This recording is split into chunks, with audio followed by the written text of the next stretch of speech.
Halo, selamat malam Bapak Ibu Sobat Ipot Medan. Mohon maaf tadi yang sudah join, kita ada kendala teknis ya Bapak Ibu, kita ulang lagi ya IG Live-nya.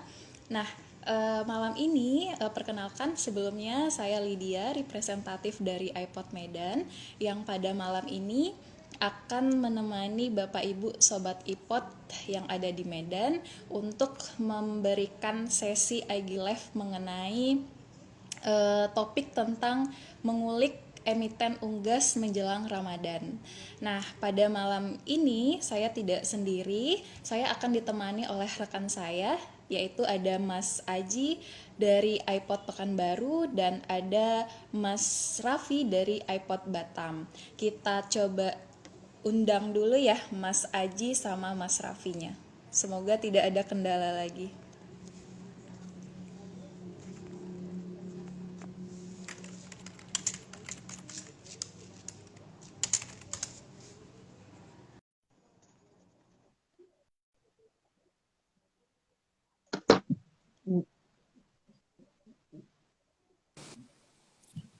Halo. Halo, Mas Aji, Halo, Mas Raffi. Halo Sorry, Mbak Lid. tadi ada kendala teknis kita ya. halo Mbak. Iya, iya. Iya, Apa-apa. iya, nggak Oh, apa-apa Mbak. tadi Santai, biasa. kita mau kenalkan lagi nih Mas Aji sama Mas Raffi. Mungkin tadi ada yang miss ya, Bapak Ibu Sobat Ipot. Sekarang kita ID Live, saya ditemani oleh rekan saya, Mas Aji dari iPod Pekanbaru dan Mas Raffi dari iPod Batam. Nah, saya hello dulu Mas Aji. Halo Sobat Ipot semua, perkenalkan nama saya Aji dari Ipot Pekanbaru. Salam kenal buat Oke. Sobat Ipot semua. Salam kenal juga Sobat Ipot Iya. yang ada di Pekanbaru. Kemudian ada Mas Raffi dari iPod Batam. Saya hello dulu Mas Halo, Raffi. halo Sobat Import semuanya. Saya Raffi dari Indo Premier Sekuritas Batam ya. Jadi salam kenal. Salam kenal juga Mbak Oke, Lydia. oke. Nah, malam ini kita akan membahas tema mengenai emiten-emiten unggas menjelang Ramadan nih, Mas Aji dan Mas Raffi. Tadi kita udah jelaskan pembukaannya. Nah, ini kan kita mau Ramadan ya, Mas ya. Kita akan membahas emiten-emiten. Nah, sebelumnya kita mau kasih disclaimer dulu seperti sebelumnya kalau IG Live ini bukan ajakan untuk membeli emiten tertentu atau saham-saham tertentu, tapi bersifat informasi. Kita memberikan informasi yang bersifatnya edukasi. Nah, untuk notes juga nih Bapak Ibu Sobat Ipot yang ada di Medan, di Padang dan di Medan, di Batam dan di Pekanbaru. Kalau ada pertanyaan nanti bisa di kolom pertanyaan aja ya, Q&A atau di kolom chat, nanti akan dibantu jawab oleh Mas Aji dan Mas Raffinya. Nah, kita mulai nih. Malam ini tadi kita udah kasih semangat lagi ya Mas Aji, Mas Raffi ya, walaupun lembur, Ya, kita memberikan semangat. Siap, siap, siap, edukasi siap. dari Sabang sampai Merauke kepada Sobat Ipot sekalian. Nah, ini kita udah mau masuk bulan Ramadan nih Mas Raffi, Mas Aji. Nah, biasanya ada beberapa sektor yang terkena sentimen positif nih dengan adanya momentum Ramadan dan Lebaran. Nah, sebelum kita mengulik emiten-emitennya ya, emiten-emiten unggasnya, kita mau tahu nih sebenarnya emiten unggas itu masuk ke dalam sektor yang mana. Mengingat sekarang di Bursa Efek sektor itu udah diperkecil gitu ya, udah dipersempit. Nah, kita mau tahu emiten-emiten unggas ini masuk ke dalam sektor yang mana dan subsektor yang mana. Mungkin untuk pertanyaan pertama ini Mas Aji boleh bantu jawab. Silakan Mas Aji. Oke, terima kasih banyak Mbak Lydia kesempatannya pada malam hari ini. Saya pribadi merasa senang ya. Istilahnya ini collab pertama saya sama Mbak Lydia sama Mas Raffi dari Pod Medan dan di Pod Batam. Tinggal kita berdua Oke. sekarang Mbak ya. Gak apa-apa, Mungkin kita nunggu Mas kita Raffi ya. lanjut Kayaknya aja. malam ini banyak gangguan, tapi kita tetap eh, jalan ya Mas ya. Kita nunggu Mas Iya, Raffinya. Oke. iya. Silakan Mas Aji yang tadi pertanyaannya. Oke, baik. Jadi Sobat Ipot sekalian, kita sebelumnya mau bahas ini sebenarnya emiten yang mau kita bahas malam hari ini tentang poultry, tentang emiten-emiten unggas itu masuk ke sektor mana. Nah, sebelum saya sebutin nih sektor mana yang menggolongkan si emiten unggas tadi, kita harus sama-sama tahu sebenarnya ada sektor apa aja di bursa efek kita, di IDX kita. Nah, jadi kalau Sobat Ipot sama-sama tahu nih, kita sama-sama tahu dulu itu kita pakai acuan yang namanya JASICA atau Jakarta Stock Exchange Industrial Classification, kalau saya tidak salah, JASICA begitu. Nah, tapi semenjak tahun 2021, tanggal 25 Januari, dan surat edarannya itu kalau saya nggak salah tadi baca di tanggal 13 Januari 2021, acuan kita untuk penggolongan dari masing-masing indeks per sektor ini, itu berbeda lagi, sudah diubah menjadi IDX-IC, atau Indonesian Stock Exchange Industrial Classification gitu. Nah, jadi bedanya adalah dulu JASICA awalannya J Jakarta gitu, sekarang udah Indonesia, udah IDX yang menaungi. Nah, ada beberapa perubahan di sektor kita. Yang pertama perampingan, terus juga yang kedua ada sektor yang ditambah seperti consumer non cyclical dan juga teknologi. Nah, itu juga salah satu perubahan besar yang terjadi. Penggolongan ini juga disebabkan oleh perhitungan-perhitungan mungkin oleh pihak yang terkait gitu ya, OJK dan juga bursa. Ini sebenarnya perusahaan itu harus digolongkan, tapi bagaimana ya caranya? Nah, di sini barulah ketemu di penggolongan di IDXIC ini ditetapkan penggolongannya itu berdasarkan sumber pendapatan dari perusahaan. Itu dari barang apa dan jasa apa. Kalau misalnya ada satu perusahaan itu menghasilkan pendapatan dari dua jenis yang berbeda, itu dihitung atau digolongkan, diklasifikasikan berdasarkan pendapatan yang paling besar. Begitu. Nah, jadi di sini saya mau sebutin dulu nih buat Sobat Ipot semua, mau ngasih tahu sama-sama biar kita sama-sama tahu gitu ya. Ada beberapa sektor, ada 11 sektor dengan subsektornya. Pertama ada energi. Dalam energi ada banyak subsektor lagi membahas tentang penyulingan, ada penyimpanan distribusi minyak, ada juga jasa perlengkapan dan yang lain-lainnya. Lalu ada sektor bahan baku atau basic materials. Terus isinya itu subsektornya ada barang kimia, ada barang-barang kimia khusus, aluminium, tembaga, emas juga masuk di sini. Basic industrial ini lebih ke menjual barang-barang yang istilahnya digunakan oleh pabrik, digunakan oleh perusahaan untuk mengolah produksi jadi bahan yang siap pakai gitu loh. Jadi ini bahan campurannya. Ya, sebenar basic materials produknya di situ gitu. Dan yang ketiga ada industrials atau perindustrian. Perindustrian ini lebih ke menghasilkan produk-produk yang final. Yang kalau misalnya tadi di basic industry itu lebih dipakai oleh si perusahaan, kalau misalnya di perindustrian itu bisa oleh perusahaan dan juga oleh perusahaan dan juga konsumer begitu. Konsumernya juga bisa menggunakan. Nah, yang keempat ada sektor barang konsumen primer, yang jelas kalau misalnya diartiin dari namanya, ini tujuannya buat siapa? Buat si konsumen. Tapi barang konsumen primer ini juga bisa disebut sebagai consumer non-cyclical. Kenapa? Karena ini nggak ada siklus, Sobat Ipot sekalian. Walaupun apa yang terjadi di ekonomi suatu negara, baik itu pandemi atau ada perang dan ada krisis dan segala macam, barang-barang yang dijual di sini oleh perusahaan-perusahaan tertentu itu tetap harus wajib dibeli untuk memenuhi kebutuhan-kebutuhan masyarakat. Jadi tidak peduli kondisi ekonominya bagaimana, masyarakat akan tetap berusaha untuk memenuhi kebutuhannya dengan barang-barang atau jasa yang diproduksi oleh perusahaan-perusahaan di sektor consumer non-cyclical ini. Nah, selanjutnya ada sektor consumer cyclicals. Nah, ini berbeda sedikit, cuma sedikit aja. Mungkin tadi kita bisa bilang di non-cyclical itu yang barang-barang primer. Kalau misalnya di consumer cyclical, yang cyclical perbedaannya non sama cyclical, itu lebih ke kebutuhan yang sekunder, yang tidak mempengaruhi apa-apa di tubuh manusia. Jadi ini juga dipengaruhi, ada siklusnya. Mungkin ketika ekonomi membaik, kita baru bisa membeli atau baru kita ingin membeli produk-produk yang dihasilkan perusahaan-perusahaan dari consumer cyclicals ini. Selanjutnya ada juga sektor kesehatan yang lagi hype beberapa tahun belakangan, yang ini benar-benar jadi concern ya untuk pemerintah kita sejak pandemi. Mulai dari perusahaan-perusahaan yang menghasilkan alat-alat kesehatan, juga rumah sakit dan juga penghasil obat-obatan gitu.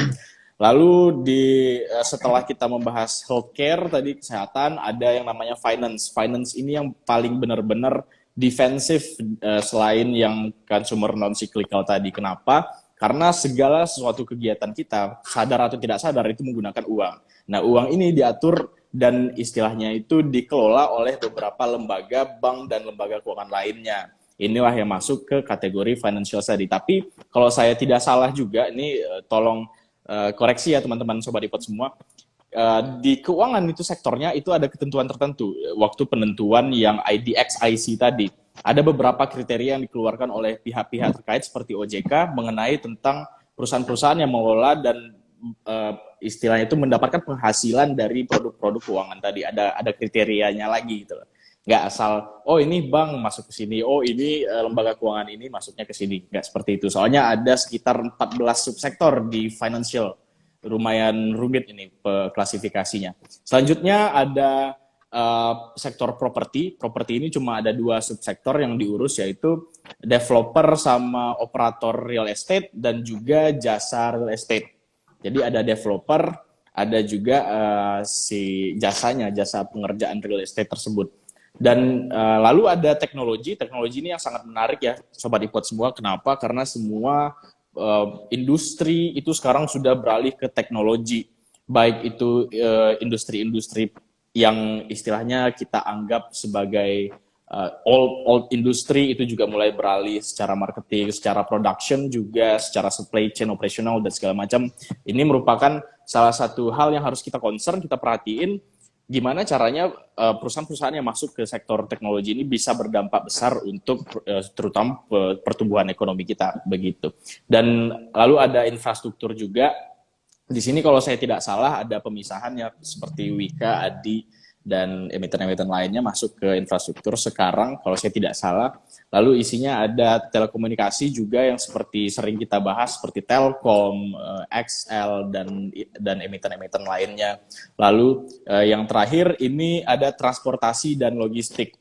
Transportasi dan logistik ini ngurusin apa? Ada yang maskapai penerbangan, ada yang pengangkutan laut penumpang, begitu kereta api, transportasi jalanan, dan juga logistik. Mungkin buat Sobat Ipot yang baru bergabung, selamat datang. Kalau misalnya belum mendapatkan materi dari awal, nanti boleh nonton live kita after ini, dinonton aja replay ya. Diulang lagi, mana tahu belum puas ngeliatin Mbak Lydia sama Mas Raffi gitu kan, boleh dilihat lagi nanti setelah itu. Ya, bisa. Nah, itu dia Mbak Lydia. Lengkap dan komplit ya Mas ya. Jadi sekarang di Bursa Efek itu udah ada dipersempit menjadi 11 sektor, tapi di dalam sektor itu ada yang subsektornya ya Mas ya. Karena sekarang sudah dibedakan. Terus yang baru tadi Mas Aji bilang yang ada penambahan sektor di teknologi sama non-cyclical ya Mas ya. Iya, cyclical. Nah, ini tadi kita udah bahas nih sektor-sektornya yang ada di Bursa Efek Indonesia. Terus kita mau tanya lagi nih ke Mas Aji. Yang emiten unggas ini masuk ke sektor yang mana ya Mas dari yang 11 tadi? Oke, baik. Emiten unggas ini, jadi mungkin ada beberapa pelaku pasar modal juga yang membahas kalau misalnya sektor unggas atau misalnya subsektor unggas. Nah, yang benar itu Sobat Ipot sekalian, ini merupakan salah satu subsektor. Jadi ini di sektor consumer non-cyclical. Nah, di dalam consumer non-cyclical itu ada subsektor yang namanya daging, perikanan, dan unggas. Nah, yang kita bahas malam ini adalah bagian unggasnya aja nih. Ada beberapa emiten yang nanti bakal kita kupas satu persatu, gitu Mbak. Nah, berarti ini tambahan informasi juga ya Mas ya. Mungkin ada yang miss sama ini sektor unggas, dan sekarang kita mau kasih informasi kalau emiten-emiten unggas itu masuk sekarang ke dalam sektor consumer non-cyclical ya Mas ya. Dan di dalam sektor itu masuk ke dalam subsektor yang daging, perikanan, dan unggas. Nah, sekarang kita bahas yang lebih mengkerucut ke emiten-emiten unggasnya. Betul. Itu ya Mas Aji. Oke, nah itu sudah jelas ya dijelaskan sama Mas Aji tadi tentang sektornya, terus bagian subsektor yang mana ternyata emiten-emiten unggas ini. Nah, selanjutnya nih kita udah bahas sektor dan subsektornya. Sekarang kita mau tahu nih apa aja sih emiten-emiten unggas itu yang ada di Bursa Efek yang terdaftar ya perusahaannya, dan kita mau tahu juga nih kode sahamnya apa. Nah, mungkin ini akan dibantu jelaskan oleh Mas Raffi yang sempat keluar dan gabung lagi ya. Semoga jaringan kita lancar. Ini masih lancar ya Mas ya? Aman ya? Masih aman ya? Masih aman, oke. aman. Oke, silakan Mas Oke. Raffi, kita mau kasih tahu ke Sobat Ivot, Oke. nih apa aja saham emitennya, terus kode sahamnya kita boleh kasih informasi. Silakan Mas Raffi. Oke, baik. Terima kasih Mbak Lydia udah dikasih kesempatan ya untuk menjawab juga. Terima kasih juga kepada Mas Aji tadi yang udah menyampaikan mengenai ini ya, sektor gitu. Nah, jadi kita langsung ke pokok utama pada pembahasan kita malam ini ya. Kita membahas sektor unggas. Nah, jadi seperti dijelaskan tadi ada ternyata sektor unggas itu poultry ya namanya. Biasanya kalau di IDX itu ada beberapa saham yang kita rangkum di sini. Yang pertama itu nama perusahaannya adalah Charon Pokpan Indonesia, TBK. Itu kodenya itu CEPIN atau CPIN. Mungkin Bapak Ibu sudah pernah dengar nih, termasuk yang terkenal juga nih, Sobat Ipur semuanya.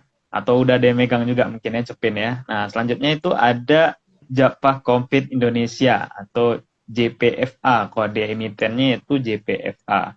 Ini mungkin juga tidak asing nih. Ini yang CEPIN sama JPFA ini termasuk yang paling besar nih, Mbak Lydia ininya. Market cap-nya di bidang poultry ini. Market leader-nya lah bisa kita bilang ya. Selanjutnya itu ada emiten selanjutnya ada namanya PT Malindo Feed Mill Indonesia. Nama kode emitennya yaitu MAIN atau MAIN. Seperti itu. Selanjutnya yang kita rangkum adalah satu lagi ada ini baru nih emiten baru yang baru 1 tahun kalau nggak salah bulan Februari kemarin baru IPO ya. Itu nama perusahaannya baru listing ya. Baru listing Februari yang lalu 2021 ya. Februari 2021 itu nama perusahaannya itu Widodo PT Widodo Makmur Unggas atau kode emitennya WMUU. Ini mungkin udah ada yang trading pakai WMUU ya, beli MUU sepertinya udah ada. Jadi itu Mbak Lydia, ada 4 nih kita rangkum malam hari ini gitu sektornya, Lebih spesifik emitennya. Iya, lebih ke sini ya Mas ya. iya benar. Thank you Mas Raffi. Jadi tadi udah disebutkan sama Mas Raffi, kita ada merangkum nih saham yang mau kita bahas. Jadi mengkerucut nanti lebih ke 4 emiten ini. Tadi ada yang Charon, kode sahamnya CPIN, terus ada Java ya Mas ya, kode sahamnya Ya. JPFA, terus ada Malindo, kode sahamnya MAIN, Main, dan ya. yang terakhir ada Widodo itu WMUU. Yang terakhir WMUU. ini dia baru listing ya Mas ya Iya. sahamnya. Nah, sebelumnya Mas Raffi udah jelasin nih beberapa emiten unggas. Nanti Bapak Ibu bisa cek ya. Oh ternyata emiten unggas itu ada kode sahamnya CEPIN, Java, WMUU, dan MAIN. Nah, selanjutnya nih Mas, kita udah tahu perusahaannya, udah tahu kode sahamnya. Nah, sekarang kita mau tahu nih produk-produknya apa aja yang dihasilkan. Mana tahu sebenarnya Bapak Ibu Sobat Ipot udah sering nih beli produknya, tapi nggak tahu kalau ternyata produk itu diproduksi gitu ya, dijual oleh perusahaan yang sudah listing di Bursa Efek. Nah, mungkin nanti bisa dicek ya di kulkasnya, mungkin udah sedia nih mau sahur besok ya, ada nugget, ada sosis di kulkas, mungkin nanti bisa dicek nih perusahaannya apa, mungkin salah satu perusahaannya yang kita bahas sekarang. Nah, sekarang mungkin Mas Raffi lagi ya bantu jawab produk-produk dari masing-masing emiten tadi nih Mas, apa aja? Kita mau kasih informasi. Tadi udah ada 4 ya yang kita rangkum. Tadi ada 4 emiten. Nah, 4 emiten ini seperti pembahasan kita pada malam hari ini itu bergerak tentunya di bidang ini ya, perunggasan gitu atau poultry ya. Nah, jadi kalau dirangkum satu-satu itu sebenarnya semua hampir sama, itu sektor bisnisnya hampir sama.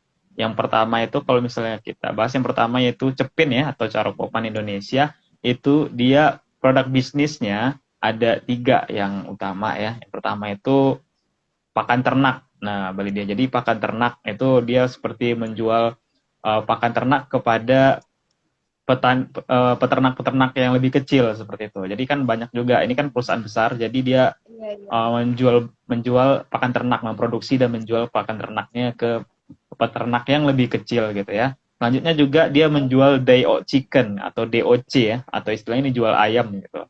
Nah, jadi DOC nama ayamnya tuh day-old chicken.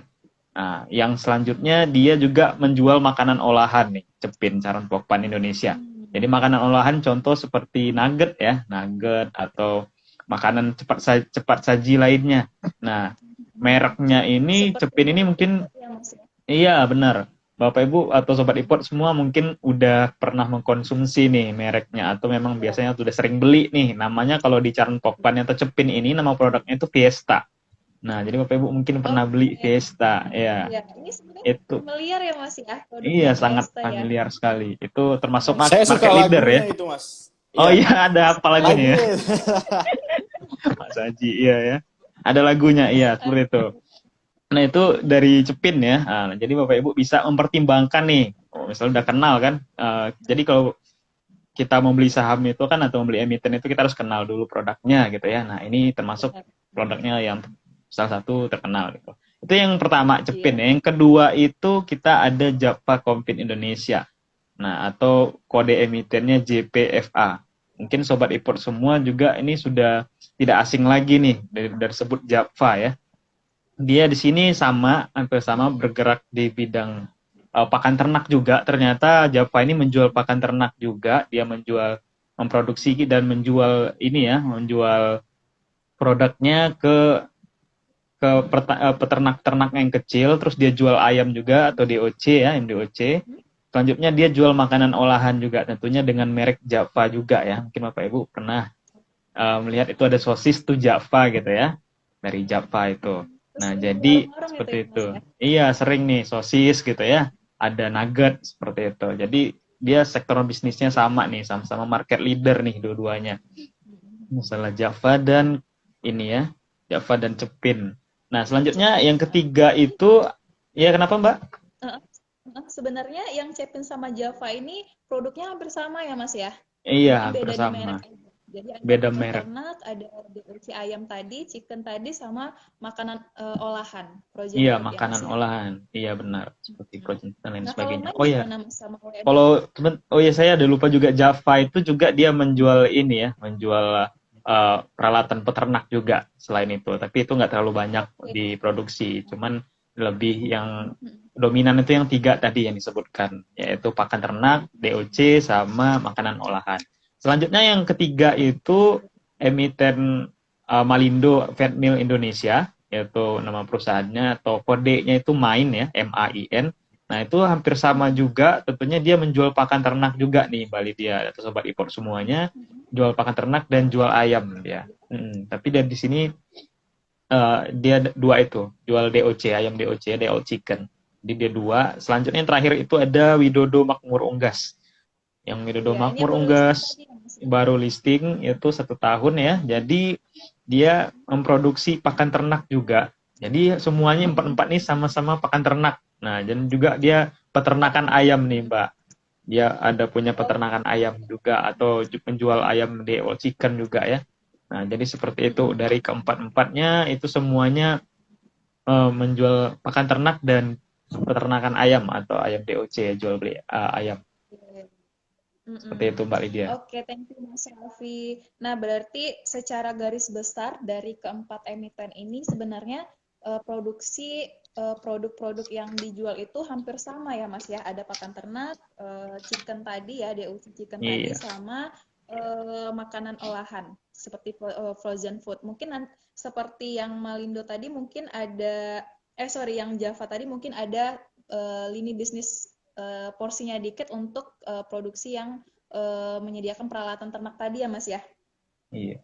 Nah, jadi secara garis besar nih Bapak Ibu Sobat Ipot, produk-produk dari emiten unggas ini hampir sama ya. Jadi beda di merek-mereknya aja. Nah, setelah dijelaskan Mas Raffi tadi, nah Bapak Ibu Sobat Ipot udah tahu nih, nanti coba dicek di kulkasnya mungkin ada, oh ternyata ini Java kodenya JPFH, terus ada JPFH. Cepin juga, main atau WMOU.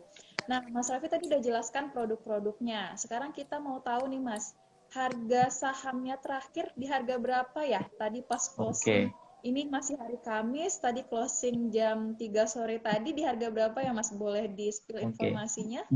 Oke, terima kasih. Jadi tentunya Sobat Ipor semua sudah punya ini ya untuk saham pantauan lah. Nah, jadi 4 yang tadi disebutkan. Nah, tentunya kita juga harus tahu ya berapa las yang tadi saya infokan harga terakhirnya pada sore tadi perdagangan sesi 2 itu kalau Cepin itu dia 5650 harganya per satu lembarnya 5650 atau minus 0,4% ya tadi per hari tadi. Terus JPFA itu harganya 1650. 1650. Itu juga minus ya, minus juga tadi hari tadi itu minus 0,9%, nah, minus tipis. Terus main tadi dia lastnya itu 695 atau 695 per lembarnya. Nah, jadi itu tadi minus 0,7% tadi lastnya. Terus terakhir itu WMUU. WMUU itu dia harga lastnya adalah 158 atau tadi minus 1,3%. Seperti itu Mbak Lydia. Jadi sudah bisa tergambar nih harga-harganya. Oke, yang WMUU tadi minus berapa Mas Raf? Minus 1,3 tadi hari tadi 1,3%. 1,3%. Yang paling dalam nih minusnya dari 4 ini. Iya, jadi dari 4 ini memang tadi pas closing di harga terakhirnya minus semua ya nih Mas ya? Iya, benar lagi minus semua. Minus semua. Nah, karena tadi Mas Raffi udah sebutin ya harga sahamnya, terus ternyata pas closing tadi keempat-empatnya minus nih. Nah, sekarang kita mau bahas secara sisi teknikalnya. Nah, mungkin ini kita ke bagian Mas Aji nih. Mas Aji ini jago teknikal nih. Kita mau tanya Mas Aji. Nah, gimana Mas? Tadi Mas Raffi udah sampai nih harga terakhir sahamnya dari keempat-empatnya ternyata tadi lastnya ditutup minus semua. Nah, menurut Mas Aji nih gimana histori pergerakan saham dari emiten yang sudah disebutkan tadi, terus kita bandingkan dari siklus histori di tahun-tahun sebelumnya. Nah, menurut Mas Aji itu harga saham sekarang itu kita melihatnya sentimennya itu di awal mau Lebaran Ramadan ini kah atau nanti pas pertengahan atau nanti pas menjelang Idul Fitri? Nah, menurut Mas Aji gimana nih dari harga saham terakhirnya tadi? Silahkan Mas Aji. Oke, baik. Terima kasih Mbak Lydia. Mantap kali tadi materi dari Mas Raffi ya. Insightful, saya suka Mas. Nah, sekarang kita izin ya Sobat iPod ya, mungkin ini butuh konsentrasi yang lebih tinggi lagi. Mungkin buat Sobat iPod yang lagi di perjalanan, hati-hati jangan terlalu fokus ke sini. Buat yang lagi nyantai, boleh mungkin simak lagi terus cross-check juga di chart masing-masing. Boleh kalau misalnya ada yang mau ditambahin nanti disampaikan aja di kolom komentar atau yang mau ditanyain silahkan. Nah, jadi kalau misalnya kita di kolom chat ya. Ya, boleh langsung di kolom chat tanyain aja begitu. Jangan sampai request join ya, nanti nggak muat Mas Raffi ya. Canda ya sama iPod ya. Muat. Muat ya. Oke. Muat dong. Oke. Nah, jadi kalau kita misalnya bahas secara historis gimana nih pergerakan dari emiten-emiten unggas di beberapa tahun terakhir. Kalau misalnya kita lihat ini sebenarnya cukup variatif ya. Mungkin ketika Cepin naik, Japfa mungkin agak delay. Ketika Cepin sudah mulai decline, Japfa juga baru mau up begitu. Nah, jadi kalau misalnya kita compare kebiasaan ketika emiten-emiten ini ketika menjelang Lebaran dan juga puasa begitu ya, kita bisa bilang itu sebenarnya kalau saya pribadi lebih suka untuk melihat pergerakan yang sekarang, yang price action yang sekarang. Tapi kalau misalnya kita tinjau lagi di beberapa tahun terakhir dari tahun 2019, 2020, 2021, itu rata-rata pergerakan kenaikannya itu ada di sekitar 14-17% di masing-masing emiten kenaikannya dari Ramadan menjelang ke Lebaran. Nah, mungkin ini bisa dijadikan patokan ya Sobat iPod sekalian. Karena apa? Mungkin ada juga di sini berekspektasi yang ini kena sentimen Lebaran dan puasa bakal naik sampai 20-50%. Bisa jadi sebenarnya, bisa jadi. Mungkin nanti ada sentimen-sentimen yang baru datang keluar beritanya dan itu kita cocokkan dengan pergerakan harga yang sekarang. Cuma kalau misalnya kita track data historis itu pergerakannya lumayan lambat dan sedikit volatile. Volatile-nya tidak terlalu berbahaya Sobat iPod. Tapi begini, misalnya hari ini harga naik, besok bisa turun dulu 2 hari, lalu naik lebih tinggi lagi seperti itu. Jadi kalau misalnya kita ilhami, itu bisa memberikan kita kesempatan untuk entry atau menambah barang yang sudah kita punya. Nah, kalau kita berbicara satu-satu nih, kalau kita mau bahas satu-satu, start dari Japfa nih misalnya. Nah, sekarang kita lihat posisi Japfa close tadi seperti yang disampaikan Mas Raffi di 1650 atau 1650. Nah, apakah ini akan bergerak naik? Nah, itu dong yang pengen didengar sama Sobat iPod. Ini bakalan naik atau enggak sih? Pertama kita track dulu. Bener Mbak. Jadi kita track dulu nih sekarang. Ekonomi udah mulai pulih.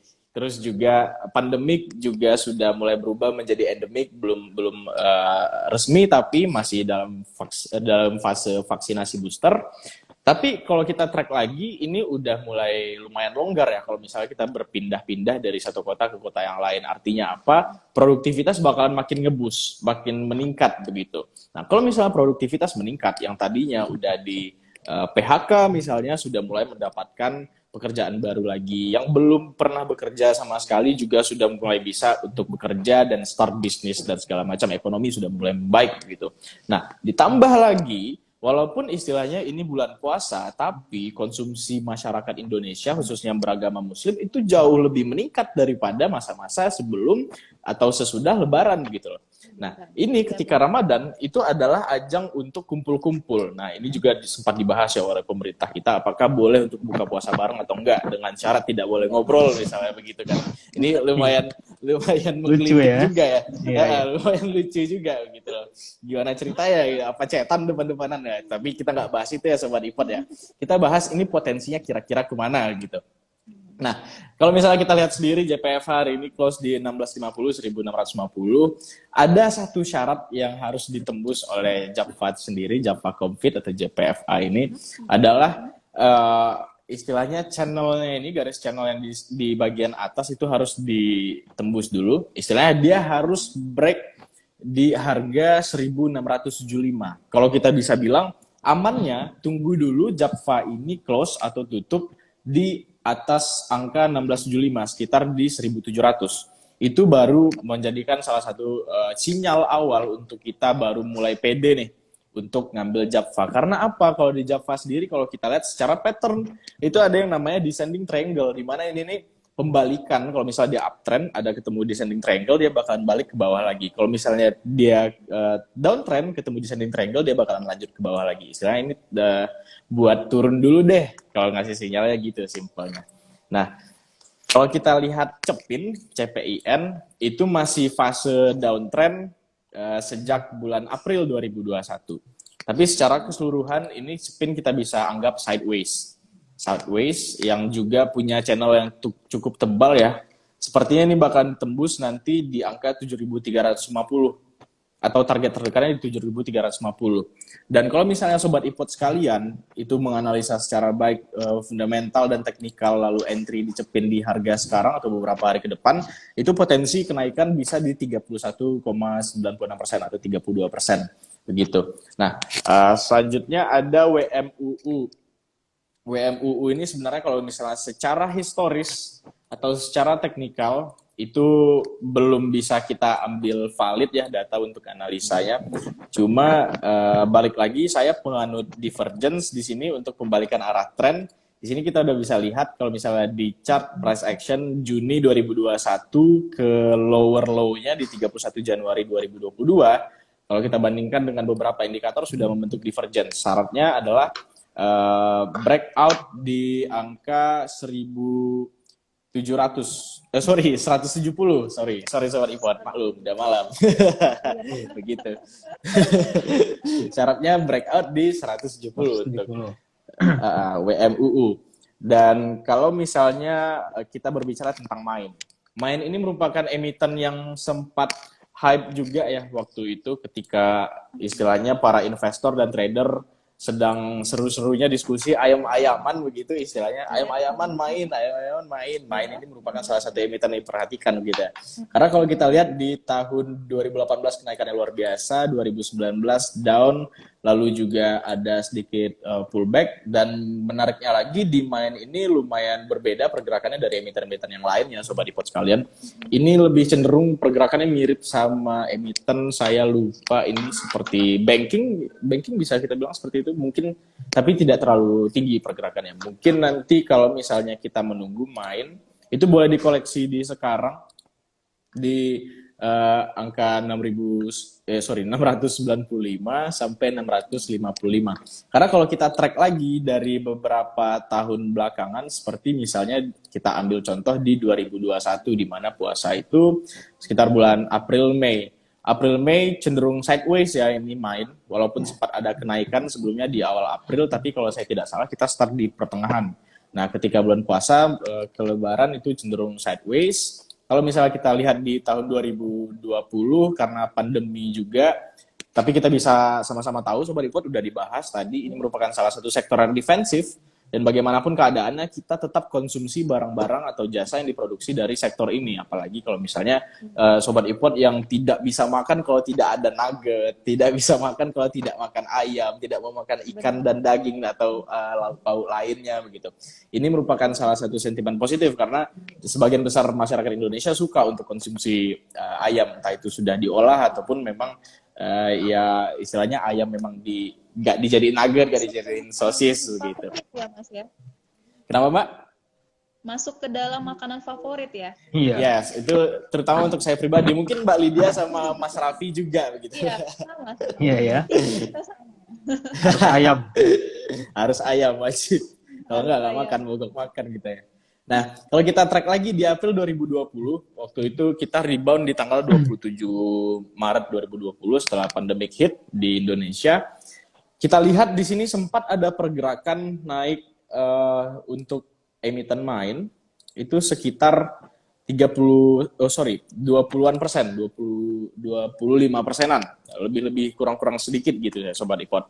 Nah, ini juga saya perhatikan dari beberapa emiten-emiten lain seperti Cepin, JPFA, ada tadi WMUU. Memang ada fase di mana start dari Ramadan lalu masuk ke Ramadan dan sampai ke Lebaran itu biasanya beberapa hari sebelum Lebaran sudah mulai declining. Jadi saran saya pribadi kalau secara historis, secara teknikal juga di posisi sekarang, pertama kita wait and see dulu, kita lihat pergerakan karena dari beberapa emiten yang kita lihat tadi. Oh iya, ini SIPD kita lupa bahas, Mbak. Kita singgung sedikit lah ya. Iya, SIPD lupa kita bahas. Oke. Ini termasuk emiten yang kurang liquid ya? Iya, kurang liquid, cuman boleh deh kita bahas. Teknikal boleh deh. Teknikal boleh ya. Izin ya Mas Raffi, Mbak Lydia ya, Sobat Ipot semuanya. Nah, ini secara teknikal menarik kalau menurut saya pribadi karena apa? Uptrendnya sangat-sangat kuat sejak dia IPO tahun 2005, ini satu angkatan sama Cepin. Cuma tadi kalau saya compare antara Cepin dan SIPD cuma sanggup naik sekitar 130%-an. Sementara Cepin itu udah 10%, 10.000% lebih gitu loh. Itu udah 100 kali lipatnya. Jadi istilahnya apakah ini masa untuk SIPD survive dan mulai show off lagi, saya nggak tahu. Kita liatin aja nanti. Cuma kalau misalnya untuk direkomendasi antara 5 emiten ini, saya tetap mengunggulkan JPFA kalau secara teknikal. Dan juga kalau misalnya kita lihat untuk kedepannya, oh ya saran saya tadi ya gitu ya, kalau misalnya mau entry secara teknikal. Ini tunggu breakout dulu masing-masing emiten. Terus juga kalau bisa kita buy on weakness. Yes. Kalau misalnya, bener Mbak. Kalau misalnya, posisinya wait and see dulu. Kalau misalnya Sobat Ipot semua udah punya barang di bawah atau di harga rendah begitu, itu kalau misalnya mau entry lagi atau nambah barang boleh di buy on weakness istilahnya begitu. Buy-nya itu nggak jauh-jauh dari support terdekat dari masing-masing emiten. Potensi pergerakan ke atas atau kenaikan itu sekitar 15-17%. Itu berdasarkan data rata-rata historis dari masing-masing emiten. Dan juga istilahnya jaga money management. Nah, itu tadi jaga money management dan ya kita masih wait and see lah kalau misalnya secara teknikal begitu Mbak Lydia. Thank you Mas Aji. Ini komplit ya Mas. Tadi ada 4 saham terus ditambah satu lagi yang SIPD. Jadi sebenarnya kalau kita simpulkan dari tahun sebelum-sebelumnya ini memang momentum Ramadan dan Lebaran ini berpengaruh ya Mas ya? Ya. Berpengaruh ya. Kita bisa lihat tadi pergerakannya ya menjelang Ramadan dan sampai ke menjelang Idul Fitri. Nah, tadi saran dari Mas Aji, kita sekarang mungkin wait and see dulu, mengingat juga tadi closingnya di 4 saham tadi juga lagi minus, terus mungkin nanti kita pantau sampai menjelang Ramadan yang Lebaran ya Mas Aji ya. Terus ya, tadi Mas Aji bisa singgung ya yang menjelang Lebaran tadi gitu ya. Sebelum dia decline nih. Nah, itu coba Mas Aji jelasin mungkin sebelum decline Sobat Ipot bisa taking profit dulu kah atau gimana? Oke, baik. Terima kasih Mbak Lydia. Jadi begini Sobat Ipot sekalian, kalau misalnya kita berbicara tentang teknikal dan target kita mau take profit itu di berapa, cut loss itu di berapa, itu sebenarnya tergantung analisa masing-masing. Do your own research begitu ya.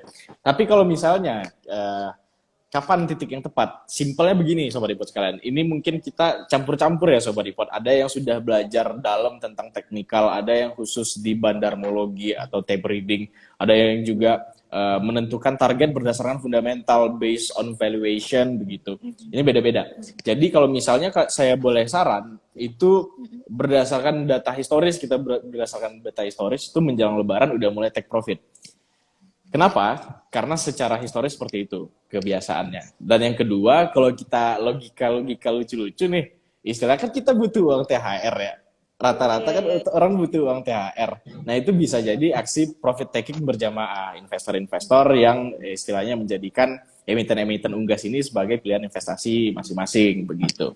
Nah, kalau titik tepatnya itu kita bisa lebih dalam lagi nanti bahas di masalah teknikal atau boleh dibahas sekarang Mbak, cukup nggak waktunya? Kayaknya nggak cukup deh, Boleh, atau cukup? boleh. Sama ini Oh ya boleh. Mas, ada pertanyaan, Hmm. sebenarnya kalau untuk emiten unggas ini kita lebih ke trading atau kita bisa invest ya? Mengingat kalau di emiten unggas ini kan momentumnya itu 2 kali ya setahun, itu di pas lebaran sama akhir tahun ya biasanya Yap. yang sentimen positifnya. Nah mungkin Mas Aji Hmm. bisa kasih insight nih ke Sobat Ipot, lebih ke ditradingkan atau apa bisa saham-saham ini kita invest dalam jangka waktu yang panjang? Oke, oke, baik. Sebentar ya Mbak Lydia ya, ini ada Oke, kendala sedikit. siap Mas. Oke, saya jawab dulu, mungkin ini bisa ditradingkan atau bisa diinvest begitu. Bisa Baik. diinvest. Iya. Oke. Nah, kalau misalnya kita berbicara tentang investasi, investasi itu adalah kita beli atau kita mengalokasikan aset yang kita punya sekarang ke aset yang lain untuk menjadi produk investasi. Nah, otomatis ini mainnya long game dong. Di atas 1 tahun, mungkin 2 tahun, 3 tahun, 5 tahun, 10 tahun, bahkan berpuluh-puluh tahun dengan syarat masih dipantau, jangan ditinggalin terus dibiarin kayak gitu aja. Walaupun prinsipnya invest, itu jangan benar-benar ditinggalin, tetap kita analisa juga terus-menerus. Cuma mungkin time frame-nya agak sedikit renggang lah, nggak terlalu setiap hari begitu. Nah, Harus bedanya apa dipantau dengan ya, Mas trading? Aji. Kenapa, Mbak? Harus dipantau, sama kayak Yes, slogan BX sekarang ya, paham ya, punya pantau. Jadi nggak boleh betul. ditinggal tidur. Betul, karena ada salah satu emiten lagi jadi sleeping beauty dia sekarang ya. Itu dulu diagung-agung, sekarang dia jadi sleeping beauty. Nunggu pangeran mungkin Kita bangunin hitung ya. dulu ya Iya, emitennya. iya. Eh, Nah, itu bahayanya Sobat Ipot, tetap harus dipantau. Nah, terus apakah ini profitable untuk dijadikan produk atau pilihan investasi emitennya? Nah, kalau kita track dari dua emiten yang istilahnya jagoannya di ayam-ayaman ini atau di subsektor unggas ini, dari CPIN atau Cepin dan JPFA, itu dalam beberapa tahun terakhir, kalau saya track dari sekitar 10 tahun terakhir, itu kenaikannya di atas 100%. Itu satu. Yang kedua, kenaikan yang paling tinggi itu dia alami oleh Cepin yang 10.000% tadi untuk sampai ke harga yang sekarang. Dan yang ketiga, istilahnya kalau kita berbicara prinsip investasi, ini kan udah bahas masalah tahunan. Ini data sudah berbicara bahwa kalau misalnya kita invest di sini, kita bakal mendapatkan keuntungan sekitar sekian persen secara rata-rata. Nah, jadi jawabannya adalah emiten unggas itu bisa untuk investasi dalam jangka Boleh ya panjang. Mas ya? Boleh, Boleh boleh. berarti. Selain ini merupakan produk defensif yang semua orang mau dan semua orang butuh, dan istilahnya ini dari hulu ke hilirnya dari masing-masing emiten ini tuh muasain, apalagi di unggas-unggasan mulai dari pakan, terus juga tadi Mas Raffi sebutin di JPFA itu ada alat-alat untuk peternakan juga disediain, terus obat-obatan juga disediain untuk Benar. unggas-unggas oleh JPFA begitu. Nah, sampai ke produk olahan. Jadi masyarakat mau apa disediain semua nih sama si JPFA. Padahal ini kebutuhan manusia yang pokok begitu, dan ini bisa disediakan secara tahunan dan terus menerus. Ini betul-betul profitable menurut saya. Dan apakah bisa ditradingkan? Sangat bisa, sangat bisa. Benar. Betul. Gitu Mbak. Oke, berarti bisa ya Mas ya. Jadi mau Ya. di trading atau di invest itu keduanya bisa. Kalau misalkan mau di trading mungkin ambil momentum yang 2 kali setahun ya Mas ya, pas Ramadan Ya. dan akhir tahun. Kan kalaupun Sobat Ipot mau invest juga bisa, karena tadi udah dijelaskan secara teknikalnya sama Mas Aji, dan fundamentalnya itu masih bisa worth it untuk di keep sebagai investasi. Nah, tadi Ya, Mas Aji udah spill juga yang menjadi jagoan dari keempat tadi Java ya Mas ya. ya. Mungkin Bapak Ibu bisa ini. Nah, selanjutnya thank you ya Mas Aji. Ini lengkap banget Thank technical you Mbak analysis Lydia, tentang Sobat iPod semua. teknologi. Semoga bermanfaat nanti ke Bapak Ibu. Nah, selanjutnya kita mau ngebahas tentang corporate action nih dari masing-masing emiten.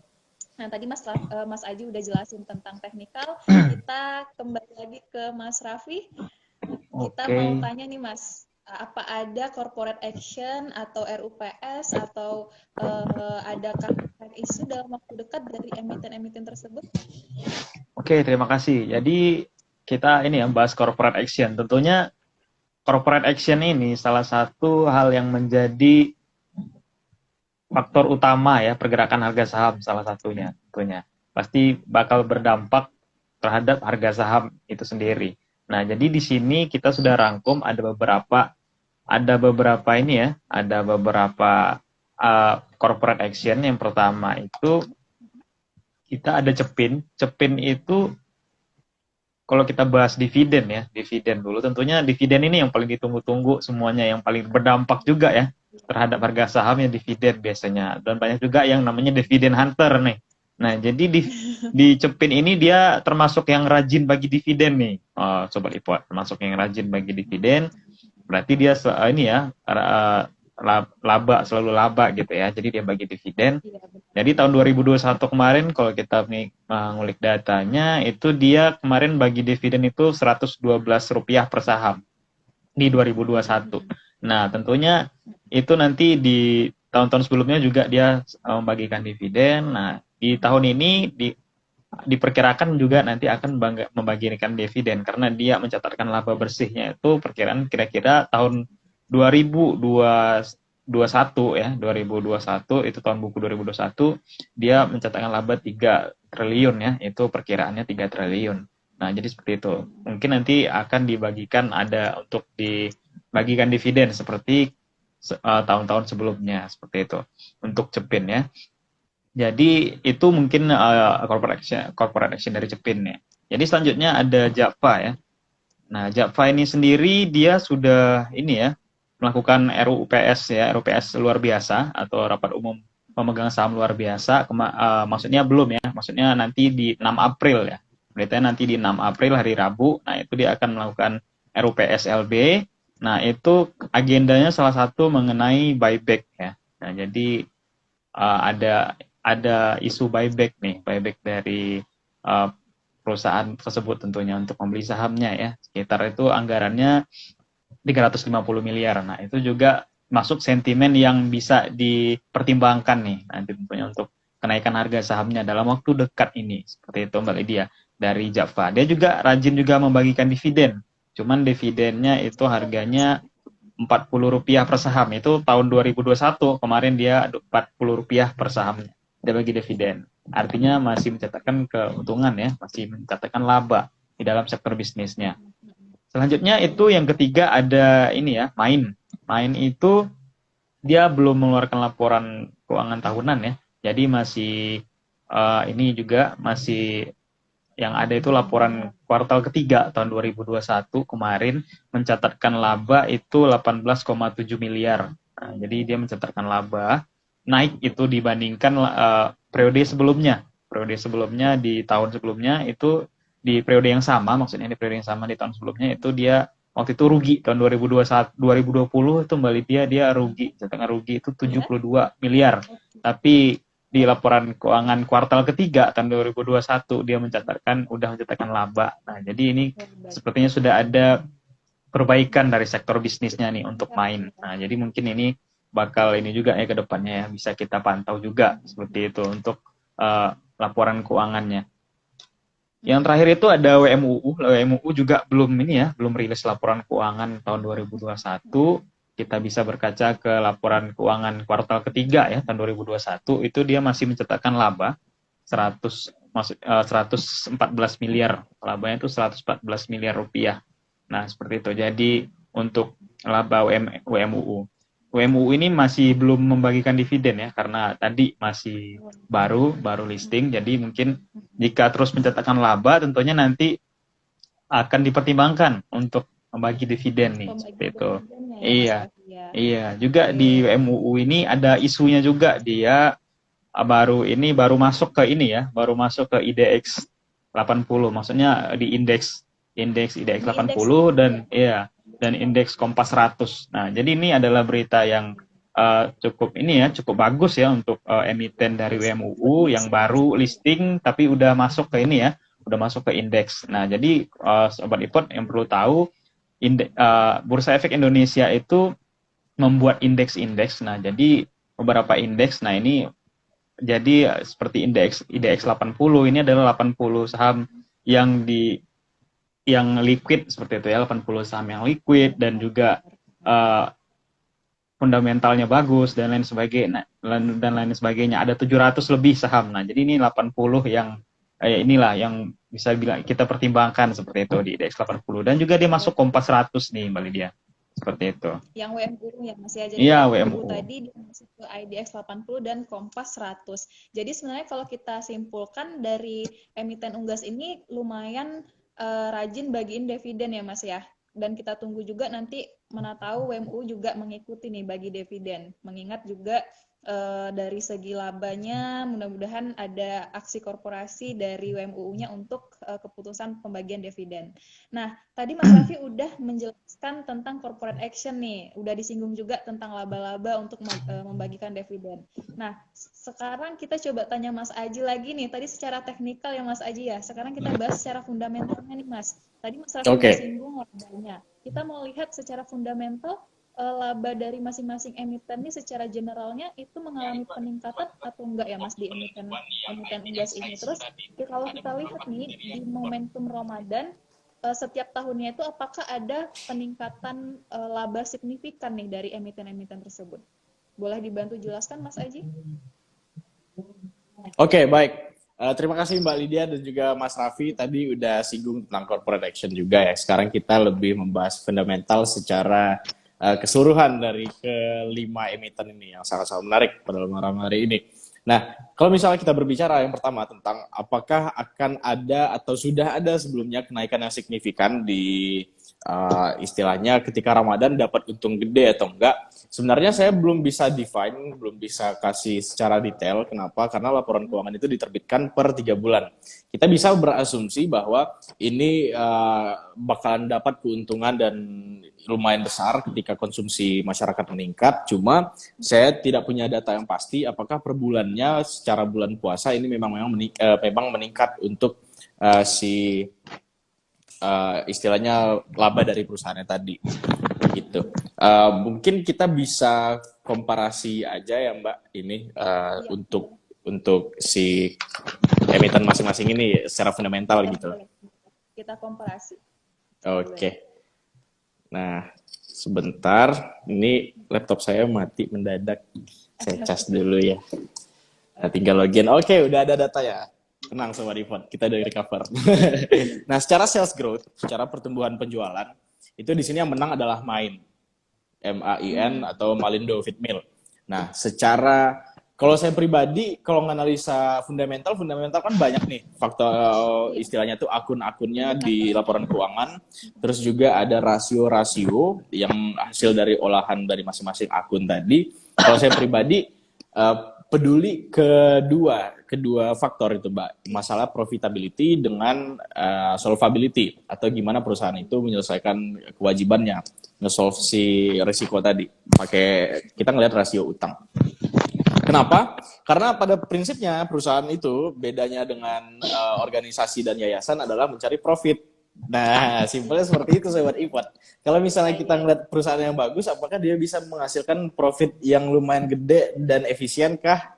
Nah, terus juga kalau misalnya profitnya udah gede, apakah dia menghasilkan profit tersebut dari modal sendiri kah atau utang? Dimana kalau misalnya ada worst case happen, ada force majeure misalnya, itu yang harus diselesaikan oleh perusahaan adalah kewajibannya ke si pemberi utang tadi bukan ke si investor. Investor mungkin bagian terakhir karena dia yang punya begitu loh.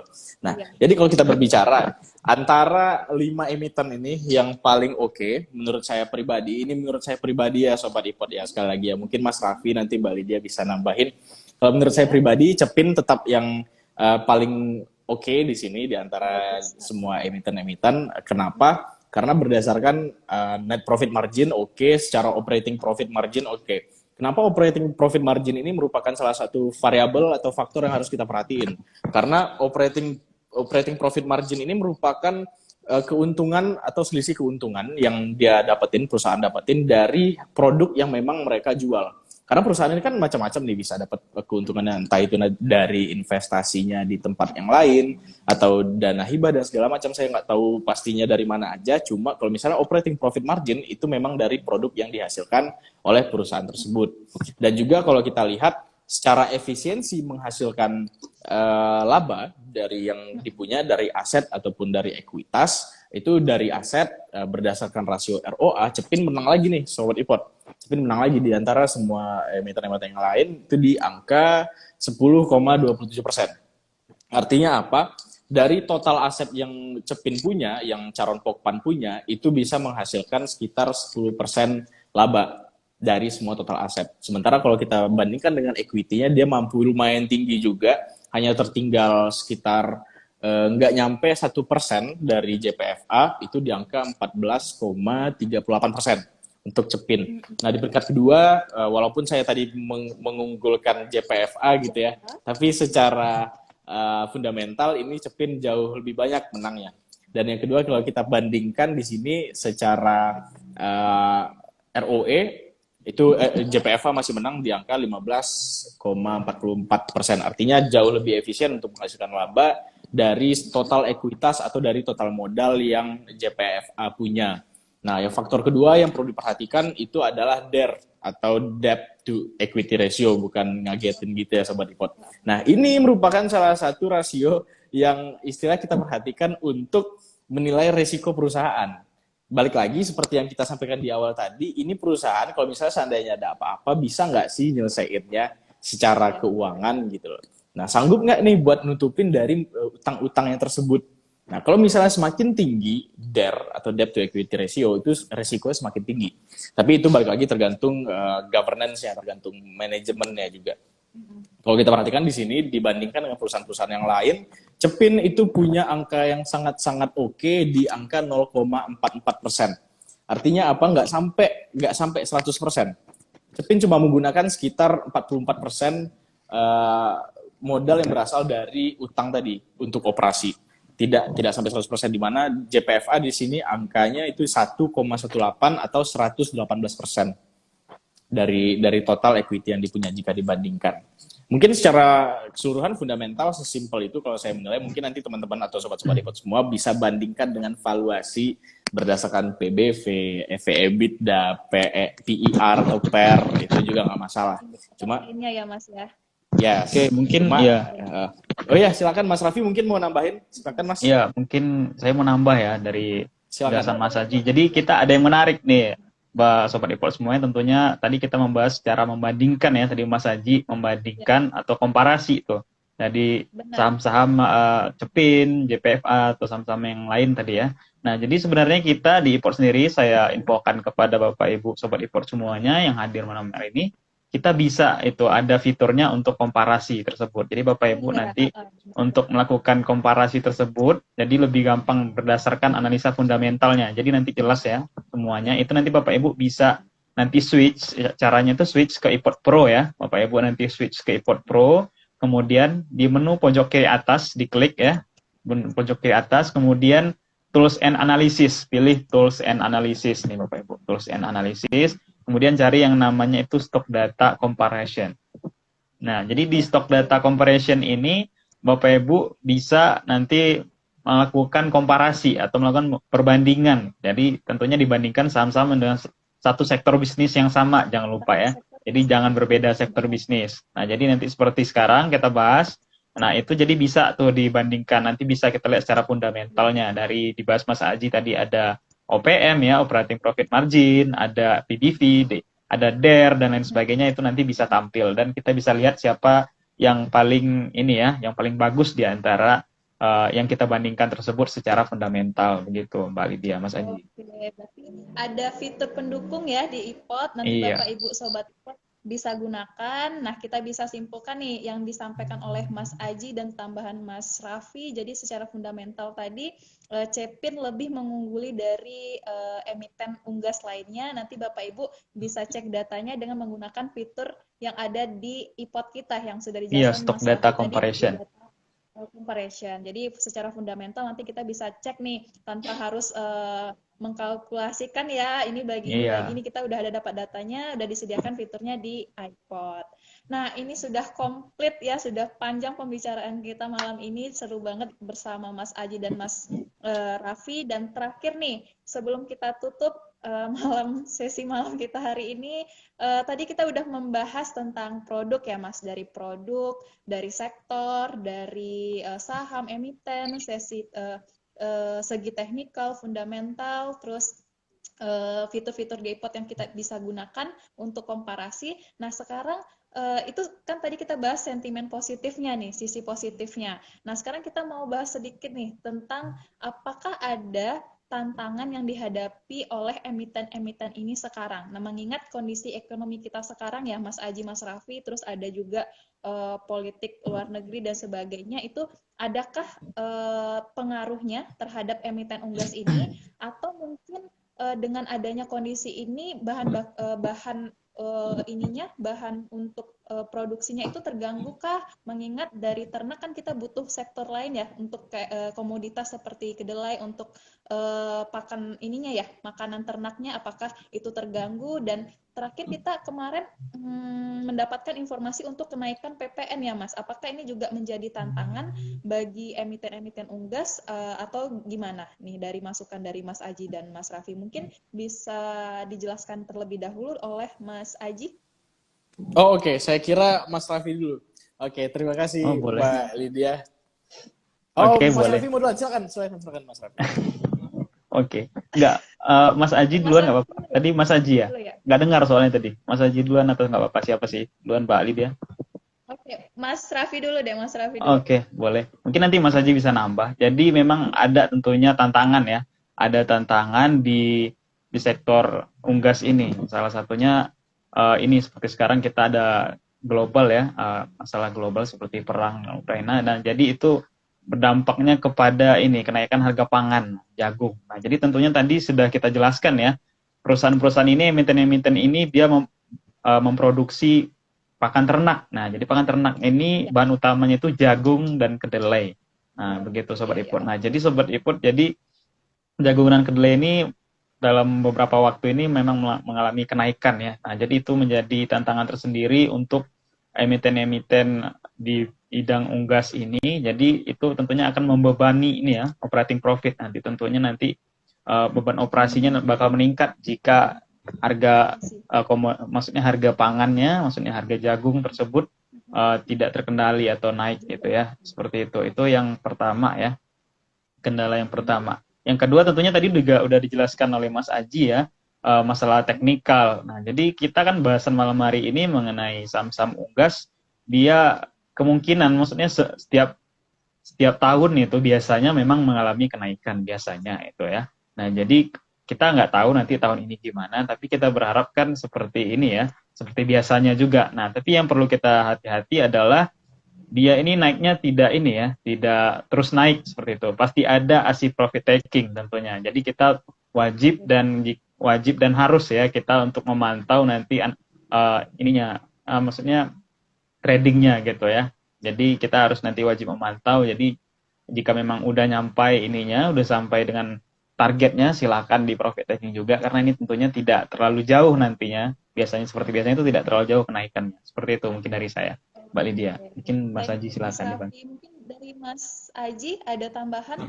Oke, semoga waktu kita cukup ya teman-teman ya. Iya, Sobat Ipod semua. sebentar. Ada sedikit tambahan mungkin nanti yang bakalan jadi kendala di emiten unggas itu sebenarnya sentimen-sentimen umum seperti misalnya kelangkaan solar di mana kita tahu distribusinya semua itu pakai solar.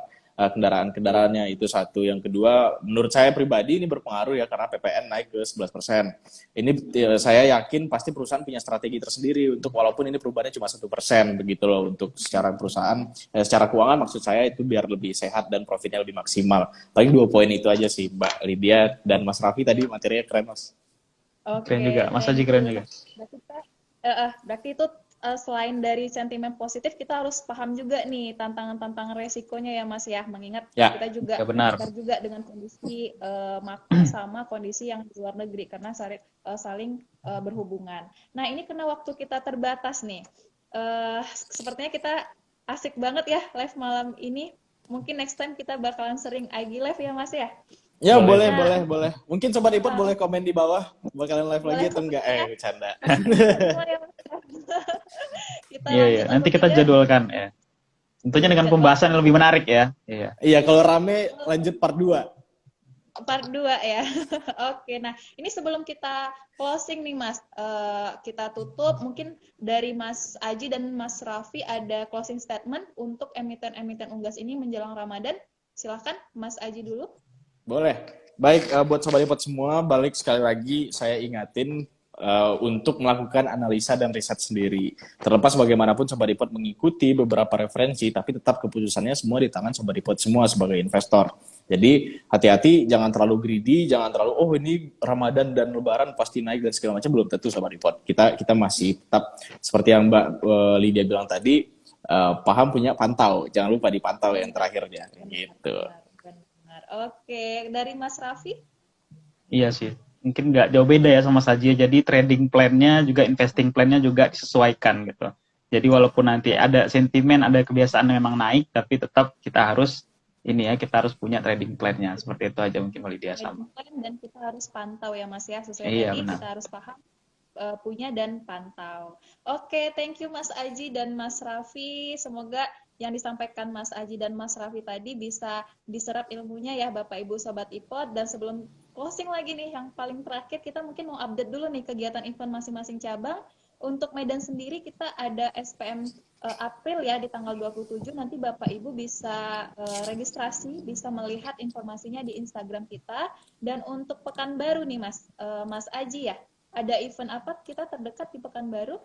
Oke, yang terdekat itu di bulan April ya, berarti Sobat Ipot semua. Kita ada beberapa kegiatan, mungkin Sobat Ipot semua yang hadir sekarang bisa ikut. Yang paling dekat itu sih sebenarnya nanti bakal ada live bersama Ipot Padang, itu tanggal 4. Terus juga ada beberapa SPM juga, syariah, dan yang SPM biasa itu tetap ada.